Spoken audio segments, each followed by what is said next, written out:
그래서 1년을 북한에 있었어요. 북한에 1년 있으면서 그때는 이제 거의 뭐 죽는 줄 알았어요. 근데 북한에 1년 있을 수밖에 없었어요. 북한에서 그 1년 동안 신앙생활을 하면서 내가 답답했던 순간이 많아요. 사실은 자유로워졌잖아요. 성경 통독을 안 할 수 있는 그 기회가 됐잖아요. 근데 너무 힘든 거예요. 그러니까 그냥 북한에서 살았을 때랑 내가 기독교인으로서 1년 동안 사는 건 다른 거예요. 기도할 수 있는 것도 없고. 그리고 그 북한의 그 자유를 한번 맛본 사람은 그 계속 억누르는 어떤 그런 환경이 너무 나는 싫었어요. 왜냐면 근데 그때 당시에 또 중국을 통해서 선교사님들이 후원이 왔었기 때문에 그 돈 갖고 얼마든지 북한에서 부자처럼 살 수 있어요. 못 사는 건 아닌데 나는 안 맞더라고요. 그게 그 돈을 가지고 내가 거기서 잘 먹고 잘 살 수는 있지만 이게 나는 아니더라고요. 그리고 너무 그 예배에 그 갈급함이 너무 있었어요. 그러니까 다 보면 기도할 거리고 눈물밖에. 내가 우주가면 산에 올라가서 맨날 그 산에서 막 그 딱 내려보면 다 그냥 깜깜한 거예요. 그냥 암흑 2003년도니까 암흑인 거예요. 그러면 진짜 손 펴놓고 막 기도했어요. 눈물 흘리면서 무릎 꿇고 기도. 어제 우리 동생이 와서 나를 툭툭 때리잖아요. 계속 각 손 좀 걷고 기도하라고 맨날 조심하라고. 그러니까 나는 좀 이제 물불을 가리지 않고 기도하는 이런 거 있었는데, 그래서 그 땅에 있으면서 하나님이 하신 일들을 정말 많이 경험했어요. 그러다 보니까 답답함을 느꼈어요. 그때는 그 북한이 방송이 6시면 나오거든요. 그때는 진짜 그 국동방송인지는 잘 모르겠는데 그때 방송을 한번 켜면 음악이 항상 나왔었어요. 근데 나중에 그게 극동방송이라고 하긴 하더라고요. 5시면 음악이 나오고 한 5시 반부터 설교가 무슨 약간 멘트 같은 게 나왔던 것 같아요. 근데 내 마음에 좀 밤새 좀 하지. 왜냐면 새벽 이제 5시 반 지나면 6시부터는 북한 조선중앙 라디오 방송이 나와요. 이게 주파수 겹치면 안 들려요. 그러니까 들을 수가 없는 거예요. 그래가지고 계속 고민하다가 나는 한국에 가야 되겠다. 그런 어떤 갈급함이 내 안에 많았던 것 같아요. 그래서 한국에 온다고 온 건 아니고 중국에 오니까 숨이 나가는 거예요. 내가 진짜 예배 중국 와가지고 교회 앞에 가서 펑펑 울었잖아요. 연길교회 그 기도실에 가가지고 펑펑 울고, 그리고 저기 안으로 들어와야 되니까 그래 들어왔는데 너무 그때 처음 강을 건너고 사실 거기 들리지 않아도 되거든요. 그냥 기차 타고 쭉 빠져드는데 너무 교회 가고 싶은 거예요. 그래서 연길에 기도실이 있었어요. 들어가니까 못 들어가게 해가지고 기도하러 왔습니다. 그러니까 저쪽 구서방에 이제 있는데 거기 들어가 기도하라 그래서 거기 가서 하나님께 감사 기도하는데 얼마나 울은지 몰라요. 살아서 이까지 연길까지 들어왔으니 얼마나 은혜예요. 그래서 기도하고 내가 이제 저 안쪽으로 이제 들어갔었는데 그만큼 어떤 예배에 대한 간절함, 찬양을 부르고 싶은 간절함, 이게 좀 저는 많았던 것 같아요. 그러다가 이제 결정을 했죠. 하나님, 저는 한국에 가야 되겠습니다. 길도 없잖아요. 근데 어느 날 집에 이제 TV가 있었는데 아니 저기 너무 웃긴 게 거기서 TV에서 대한민국으로 넘어가는 거예요. 비행기를 타고. 그러니까 참 겁도 없죠. 베트남에서 넘어가는 전세 비행기를 넘어가는 걸 그걸 TV로 본 거예요. 제가 그날 밤 금식을 했어요. 하나님 앞에 3일 동안. 하나님, 저 가고 너무너무 이제 한국에 가야 될 것 같습니다. 신앙의 자유를 찾아가던 야곱의 기도를 올렸어요. 야곱이 이제 베개 베고 하나님 앞에 조건을 거는 기도를 하잖아요. 그래서 그 기도를 하고 나는 솔직히 베트남까지만 가면 되는 줄 알고 이동을 했던 거예요. 길 찾아서 인터넷 뒤져가지고 컴퓨터를 했으니까 컴퓨터를 뒤져가지고 그냥 그 길 따라 온 거예요. 여행 삼아. 그러니 이런 여자 혼자서 남자도 아니고 얼마나 안 되는 영어를 막 써가며 진짜 내가 북한에서 배웠던 모든 영어를 청동원해서 떠났어요.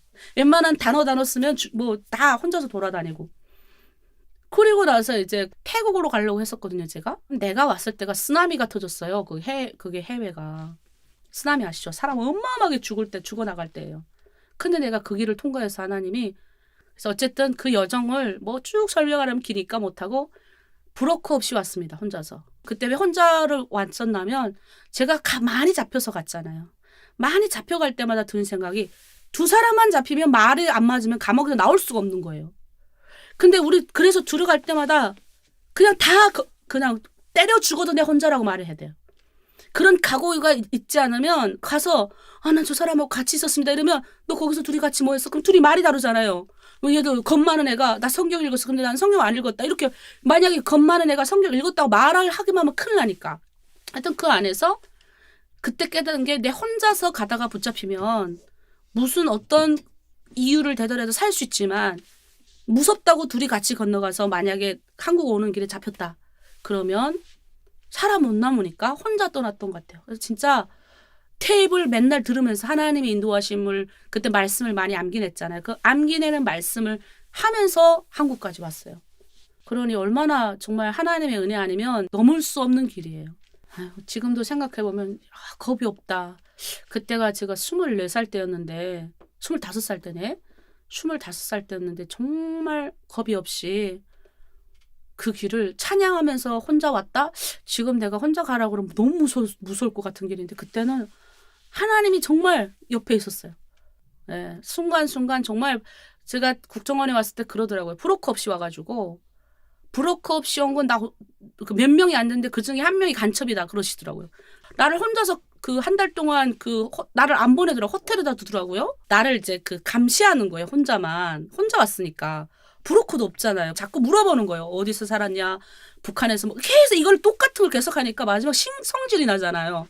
그래서 내가 뭐라고 그랬냐면 하나님이 나를 여기 인도하셨어요. 하나님이 인도하신 거를 어떻게 자꾸 브로커가 하나님이라니까요. 계속 이러니까 이분이 서기관님이셨는데 집사님이셨던 거예요. 서기관님이 나를 있게 하면서 예수님 잘 믿는 자매라고 잘 부탁한다고 가셨대요. 그렇게 해서 이제 남보다 좀 빨리 왔어요. 그나마 이제 어쨌든 뒷배경이 하나님을 둔 배경 때문에 빨리 와서 또 국정원에서 또 똑같은 걸 또 당하는 거예요. 신문을. 안 믿어. 계속 혼자 왔다니까 마지막에 차라리 브로커가 있었으면 좋겠다는 생각까지 들 정도로.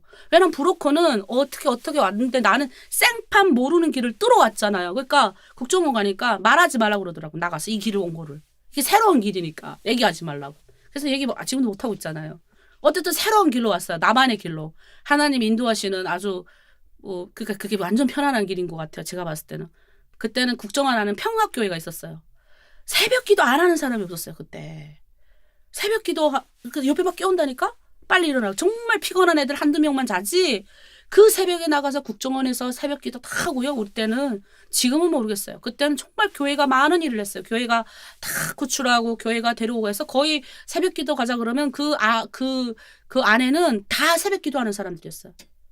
교회가 그런 어떤 해외 공간에 아지트를 만들어 놓고 탈북자들이 오면 거기서 먹여주고 입혀주고 그다음에 또 국정원의 도움을 받아서 구출하고 그래서 이제 한국까지 들어오면 또 한국 안에 교회 있는 거예요. 그다음에 하나원 나와서 하나원에서 또 한학교회가 있어요. 그래서 거기 가니까 거기도 한 60%는 거기 다녀요 다.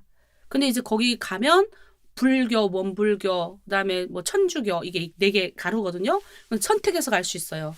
그래도 기독교가 제일 짱이에요. 왜냐면 하여튼 거기서 중국에서부터 다 그렇게 신앙을 가지고 오다 보니까 기독교가 제일 인기가 좋죠. 그리고 천주교가 그 다음이고. 그 정도로 어찌 보면 하나님의 역사가 당시에 중국을 거쳐오는 탈북자애들한테 지대한 영향을 끼쳤죠.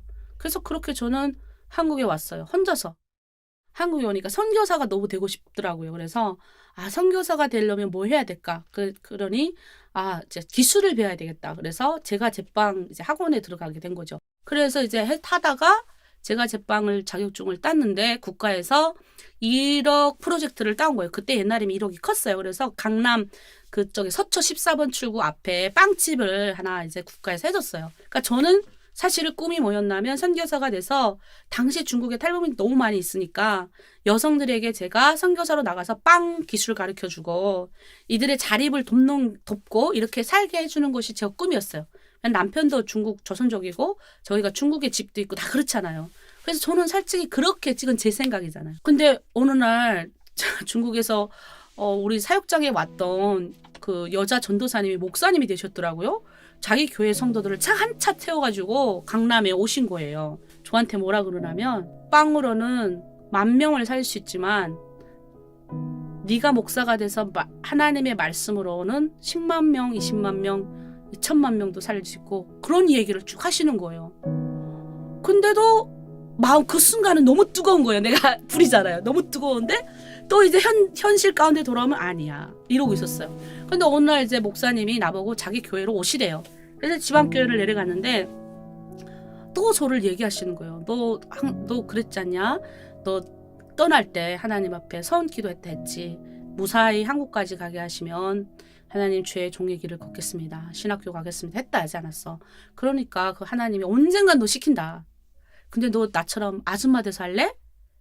지금 순종하는 게 하나님 복이야. 이러는데 차 타고 버스 타고 올라오는데 계속 거기 귀에 맴도는 거예요. 언젠간 네 한 되는 거예요. 근데 그걸 나이 들어서 하겠냐 지금 하겠냐예요. 아 정말 고민되는데 하나님이 그런 환경을 몰아가시더라고요. 갑자기 아침에 지금 시험 보러 내려가야 되는데 제가 제빵 이거 마지막 그 코스 통과하는 코스가 있어요. 그러니까 3개를 따야 되거든요. 제가 제빵 데코를 다 따야 이걸 할 수가 있으니까 데코레이션 알죠? 케이크 만들고 이거 하는 거 따러 시험을 서울에서 볼 수가 없었어요. 그래서 지방에 가서 봐야 되는데 아침에 배가 너무 아픈 거예요. 아 이상하다. 병원에 갔더니 다음날 지금 시험인데 오늘 지금 저 부산에 내려가야 되는데 맹장이 터진 거예요. 시험이 취소가 됐죠? 당장 오늘 수술하지 않으면 다 터져가지고 죽는다는 거예요. 빨리 병원 가래요. 그래서 병원에 갔더니 빨리 당장 수술해야 된대요. 그 나보고 사인해래요. 그러니까 보호자 없네. 내가 보호자가 어디 있어요? 그래가지고 거기다 내가 수술 들어가는 거 사인, 내가 죽어도 좋다는 날에 내가 사인. 그리고 이제 그냥 급하니까 이렇게 해서 들어가서 원래 맹장 수술이잖아요. 근데 너무 무서운 거예요. 들어가는데. 갑자기 하나님의 그 두려움이 나한테 임하는데 하나님 만약 내가 그 의사가 잘못 수술하다가 다른 장기 건드려서 내가 하나님 앞에 가는데 하나님이 너 뭐 하다 왔냐? 그러면 하나님 제가 자격증을 따려고 하다가 배가 아파 병원 갔는데 왔습니다. 그러면 이거 하나님한테 가서 할 말이 없는 거예요. 너 내 주의 종이 되겠다 했잖아. 근데 그 순간에 하나님 그냥 이 수술 끝나면 무조건 가겠어 이랬다니까 살려만 달라고. 그리고 수술 끝나고 눈을 뚝 떴는데 막 울었어요. 그러니까 거기 간호사들 제가 북한 사람인 거 알잖아요. 내가 운 거는 내가 살아서 울은 거예요. 하나님께 감사해서 울었는데 거기는 분들은 내가 북한에서 내가 혼자 왔으니까 그래서 우는 줄 알고 같이 막 위로를 또 해주시더라고요. 그러면서 나중에 거기 간호사가 아유 혼자 와가지고 그렇게 해놓은 것 같아갖고 우리 다 위로해줬다 그러는데 그게 아니라고 하면서 그래서 이제 그거 실밥을 그 병원에 3일인가 4일 정도 있고 나와서 실밥도 안 뽑은 상태에서 그게 바로 정기 장로신학대학교 정기 등록할 때였어요. 타이밍도 기가 막히지 않아요? 그래서 정기 등록을 하고 그리고 나서 왜냐면 우리 탈북민은 조금 그 기간이 이틀밖에 안 져요. 해외 외국 그 사람들하고 같이 이렇게 서류를 내야 되기 때문에 그래서 그 이틀 동안 이틀의 기간인 거예요. 그래서 그걸 서류를 하고 그래서 오리엔테이션 할 때 배가 아파서 오리엔테이션 못 참가했잖아요. 금방 실밥 뽑아가지고 그래서 이제 장로신학대학교에 들어갔죠. 그리고 신학교에 들어가서 4년을 정말 꿈같이 보냈어요. 마음껏 책을 읽었어요. 평생 내가 항상 꿈꿨던 북한에서 대학을 다니다가 왔기 때문에 정말 너무너무 내가 꿈을 꿔도 내가 항상 공부하는 꿈을 꿨었거든요. 이젠 그 꿈을 안 꿔요. 원을 다 이뤘기 때문에. 그래서 그 4년 내내 다녔는데 기숙사 생활을 했는데 기숙사에 들어오기 전까지 도서관에 있었어요. 그리고 제 전공책은 다 읽고 신학과 책까지 다 읽었어요. 그래서 그 대학 4년 내내 울면서 예배를 드렸어요.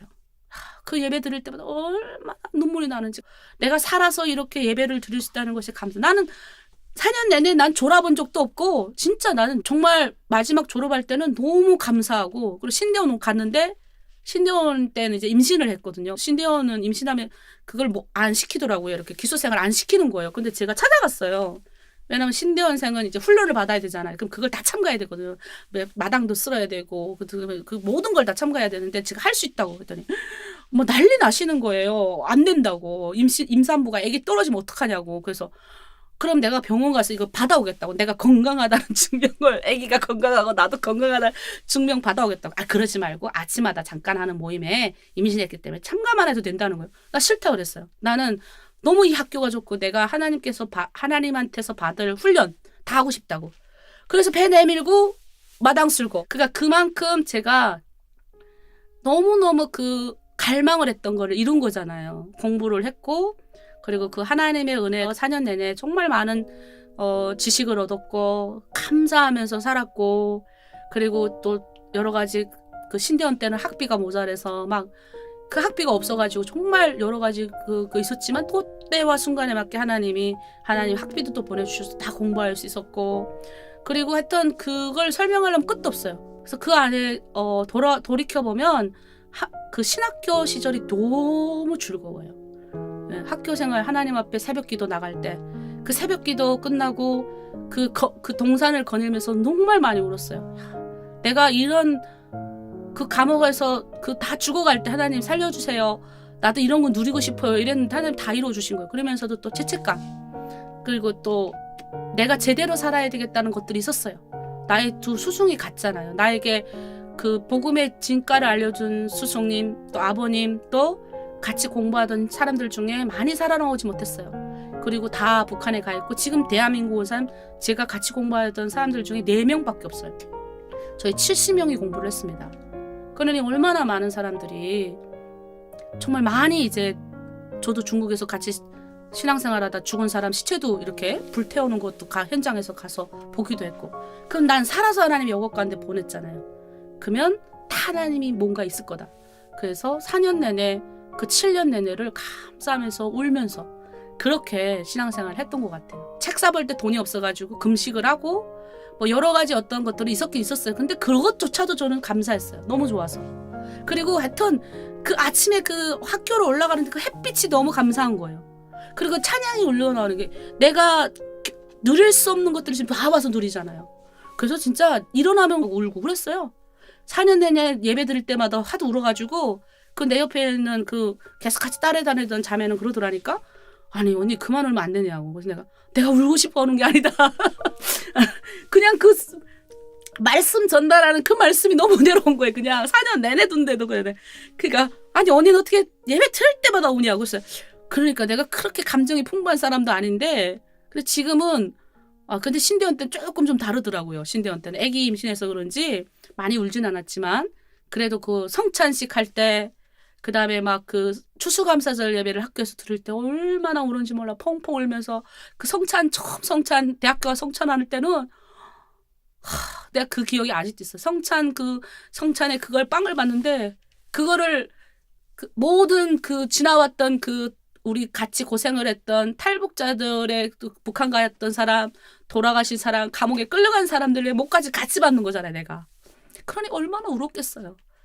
그러니까 이거는, 그래서 그런 말 있잖아요. 자기가 고난을 겪어봐야 하나님의 어떤 은혜를 주실 때 감사함을 알 수가 있어요. 내가 어려워 보지 않은 사람은 지금의 어떤 주어진 환경, 당연히 이건 누리던 세대는 이게 뭔지 몰라요. 그래서 고난을 경험했던 사람은 이게 이렇게 누리는 게 너무 감사하고 불평이 없는 거예요. 감사할 수밖에 없고, 그럼 감사하면 좋은 일이 있을 수밖에 없는 거예요. 그래서 옛날 어르신들이 그러잖아요. 그 시대에 그 불확실한 시대, 옛날에 일제 침략을 받아가지고 아무것도 없는 그 시대 가운데서 민족의 그 자기 나라를 찾고자 하는 그런 의지, 그런 것들 어려웠는데 나라의 독립이 됐을 때 그 기쁨이 얼마나 크는 줄 아냐고. 근데 나는 그게 어느 정도 느껴지는 거예요.